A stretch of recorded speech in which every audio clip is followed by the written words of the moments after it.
ក្រុមអុយ12មកពីសាលាបាល់ទាត់បឹងកេតបានធ្វើដំណើរចេញទៅប្រទេសឥណ្ឌូនេស៊ីហើយដើម្បីចូលរួមប្រកួតពានរង្វាន់ Garuda International Cup ឆ្នាំ2026ដែលនេះគឺជាលើកទី3ដែលក្រុមបាល់ទាត់សាលាបាល់ទាត់បឹងកេតបានទៅចូលរួមការប្រកួតពានរង្វាន់ Garuda International Cup នៅប្រទេសឥណ្ឌូនេស៊ីដែលក្រុមបឹងកេត Soccer School គឺស្ថិតនៅក្នុង Pool B ជាមួយនឹង FFF Academy ដែលជាសាលាបាល់ទាត់បារាំងហើយ Fireball FA របស់ម៉ាឡេស៊ីចំណែកឯ Asiop Biru របស់ឥណ្ឌូនេស៊ីនេះស្ថិតតែជាសាលាបាល់ទាត់អញ្ចឹងការប្រកួត Garuda International Cup ឆ្នាំ2026នៅប្រទេសឥណ្ឌូនេស៊ីនេះគឺនឹងចាប់ផ្ដើមពីថ្ងៃទី19រហូតដល់ថ្ងៃទី24ខែសីហាឆ្នាំ2026នេះយើងក៏បានសម្ភាសនៅគ្រូបង្វឹករបស់សាលាបាល់ទាត់បឹងកេតអុយ12ផងដែរគឺលោកគ្រូដារុងរិទ្ធពិសិដ្ឋឆពាន់នេះគឺជាលើកទី1សម្រាប់លោកគ្រូដារុងរិទ្ធពិសិដ្ឋឆពាន់ហើយគាត់រំពឹងថានឹងបានបទពិសោធន៍ថ្មីបទពិសោធន៍ល្អៗជាមួយនឹងការដឹកនាំអុយ12ទៅចូលរួមជាមួយនឹងឥណ្ឌូនេស៊ីយើងចង់ដឹងតើគាត់លើកឡើងយ៉ាងណាយើងទៅជួបជាមួយគាត់ទាំងអស់គ្នាជំរាបសួរបងប្អូនទាំងអស់គ្នាខ្ញុំបាទឈ្មោះដារុងរិទ្ធពិសិដ្ឋឆពាន់ជាគ្រូដែលជា head coach ដែលនាំក្មេងៗទៅចូលរួមការប្រកួតនៅឥណ្ឌូនេស៊ីបើនិយាយពីការគិតខ្លួនអាចនិយាយបានថានិយាយត្រង់គឺពេលខ្លីមែនទែនសម្រាប់ការត្រៀមខ្លួនរបស់យើងតែអត់អីទេក្មេងៗជឿថាពួកគាត់អាចធ្វើបានជាមួយនឹងការសម្របខ្លួនរបស់ពួកគាត់ហើយជាមួយនឹងការវឹកហាត់ចូលគ្នាខ្ញុំជឿថាអត់អីពួកគាត់អាចសម្របនិងអាចចូលរួមលេងបានខ្ញុំជឿថាពួកគាត់ធ្វើបានល្អការប្រកួតរបស់យើងអាចនិយាយបានថាប្រកួតនឹងរយៈថា 4-5 ថ្ងៃគឺពេញហ្មងគឺយើងធ្វើការប្រកួតពេញរហូតគឺរាល់ថ្ងៃហើយគឺការប្រកួតនៅនឹងគឺមានច្រើនដូចគ្នា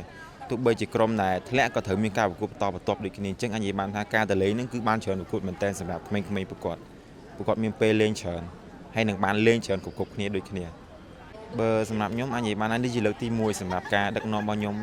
ដឹកនាំក្មេងៗទៅការប្រកួតនៅក្រៅស្រុកដូចគ្នាបើនិយាយពីអារម្មណ៍គឺសប្បាយចិត្តដូចគ្នាហើយក៏មានមោទនភាពសម្រាប់ការអាចនិយាយបានថាសម្រាប់ការទំនុកចិត្តពីក្លឹបដែលឲ្យយើងដឹកនាំក្មេងៗទៅការប្រកួតនៅក្រៅស្រុកហើយបើនិយាយពីប្លែកគឺប្លែកបងធ្លាប់ទៅធ្វើជាកីឡាករដល់ពេលយើងមកដឹកនាំអាចនិយាយបានថាគឺវាផ្សេងគ្នាវាបែកចែកគ្នាគឺផ្សេងគ្នាហ្មងគឺអត់ដូចគ្នាទេកីឡាករអារម្មណ៍បែបផ្សេងហើយការដឹកនាំទៅប្រកួតគឺបែបផ្សេងមួយទៀតគឺអត់ដូចគ្នាទេបាទបងហ្នឹងហើយបើសម្រាប់ខ្ញុំជឿថាបើរំពឹងឲ្យខ្ពស់អត់ទេបងប៉ុន្តែគឺជឿជាក់បងគឺជឿជាក់ទៅលើក្មេងៗនិងក្រុមការងារយើងសម្រាប់ថ្ងៃហ្នឹងសម្រាប់ការដឹកនាំទៅហ្នឹងនឹងធ្វើវាបានល្អនឹងមកវិញជាមួយបទពិសោធន៍ថ្មីហើយ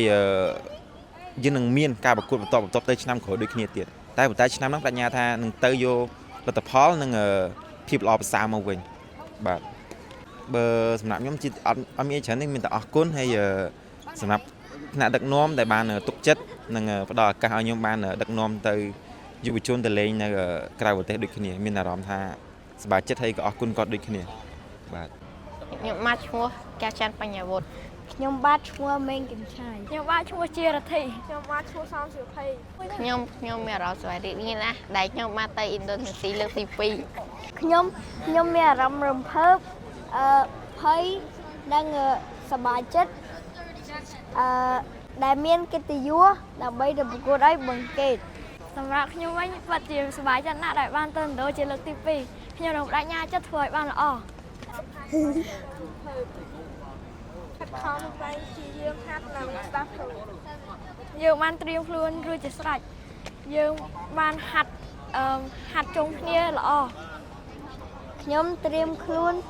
រួចជាស្រេចដើម្បីទៅប្រកួតនៅឥណ្ឌូនេស៊ីខ្ញុំទៅដល់ឥណ្ឌូនេស៊ីខ្ញុំចង់សម្រេចឲ្យបានល្អជោគជ័យនិងបានយកមេដាយឬក៏ពានមកខ្មែរវិញយើងត្រូវចេះសហការគ្នាត្រូវស្ដីផ្ទោសគ្នាមានកំហុសអីត្រូវចេះជួយប្រាប់គ្នាសម្រាប់ការទៅលើកទី1លោកមុនយើងបានឡើងដល់វគ្គ8ក្រុមហើយយើងបានធ្លាក់របស់ចហលើកនេះយើងទៅនឹងយកពានខ្ញុំបដិញ្ញាចិត្តធ្វើខំប្រឹងធ្វើឲ្យបានល្អដើម្បីយកពានជូនក្លឹបបឹងកេតខ្ញុំបញ្ញាចិត្តថាឲ្យធ្វើបានល្អយកពានមកបឹងកេតខ្ញុំបញ្ញាចិត្តឲ្យធ្វើបានល្អហើយបើនិយាយពីពានរង្វាន់ Garuda International Cup 2026នេះគឺមាន13ប្រទេសចូលរួមហើយនៅក្នុងចំណោមនោះក៏មានកម្ពុជារបស់យើងផងដែរហើយសម្រាប់កម្រិតអាយុដែលធ្វើការប្រកួតគឺគេមានអុយ10អុយ12អុយ15 អ៊ុយ17ហើយឆ្នាំនេះគេបន្ថែមជាមួយនឹងអ៊ុយ15ផ្នែកនារីហើយនៅក្នុងនោះមានក្រុមចូលរួមបាទមានមកពីជប៉ុនឥណ្ឌូម៉ាឡេវៀតណាមបាទច្រើនមែនទែនហើយគឺជារឿងមួយដែលល្អតែម្ដងបាទសម្រាប់យុវជនកម្ពុជារបស់យើងបាទជាពិសេសយុវជនដែលថារៀននៅសាលាបន្តបង្កេតបាទគេថាបានទទួលបានឱកាសហើយមិនថានេះជាលើកទី3ហើយសម្រាប់បង្កេតទៅចូលរួមនៅក្នុងប្រទេសឥណ្ឌូនេស៊ីនេះបាទ